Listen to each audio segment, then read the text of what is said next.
পটলের দোরমা। এই যে পটলগুলোকে ছেঁচে রেখেছি, বুঝলেন, ছেঁচে রেখেছি, একটু ছাড়াইনি, কারণ একটুখানি ফাইবার যাওয়া দরকার পেটে। এইবার এগুলোকে ছেড়ে দিই, পটলগুলো আগে খুব ভালো করে ভাজবো। এখানে চা খেয়ে রাখা আছে, আর এই যে ছাড়ি আগে, দাঁড়া, প্রচণ্ড শীত করবে, জল থেকে তুলে তুলে ছাড়ছি তো।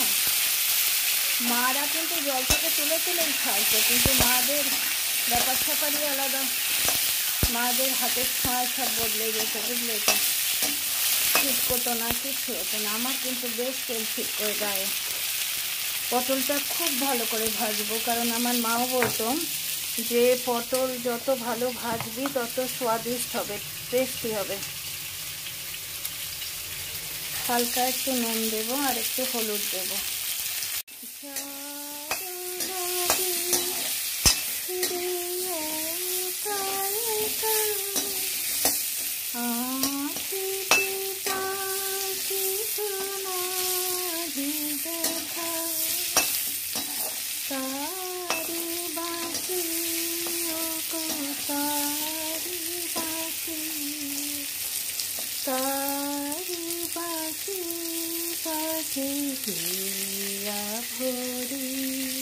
ছোটবেলায় গান শিখিয়েছিল বাকি, জানো।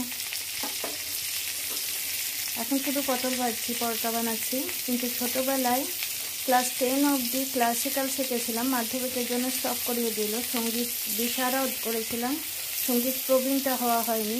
সঙ্গীত প্রভাকর করেছিলাম, সঙ্গীত প্রবীণটা করা হয়নি। আর 11-12 শিখেছিলাম রবীন্দ্রসঙ্গীত, নজরুলগীতি, কিন্তু অনেকদিন কোনো প্র্যাকটিস নেই। কালবৈশাখীর ঠেলায় যেহেতু আমি ওয়াশিং এরিয়াটাকে কভার করিনি না, মেশিনটায় এত ধুলো পড়ে, তোমাদের কি বলবো। এই যে মেশিন চলছে, দেখো 25 মিনিট এখনো বাকি আছে, কারণ কি এসির সঙ্গে আমি চালাই না, চলে কিনা আমি খেয়াল করেই দেখিনি। এসির সঙ্গে চলতেই পারে, কোনো আপত্তির কিছু নেই, অনেকেই চালায়। আমি বাড়ি না থাকলে ছেলে তো চালিয়ে দেয়, মানে ছেলে মেশিন চালায় না, কিন্তু হয়তো আমি মেশিনটা চালিয়েছি, ও জানেই না। ও এসি চালিয়েই ছিল, ঘরের মধ্যে পড়াশোনা করছিল বা বসেছিল এমনি, বুঝতে পারছো তো। যাই হোক, এখানে 25 মিনিট বাকি আছে এখন। আর এমনি নর্মাল মেশিনে ধোয়া হচ্ছে, দেখো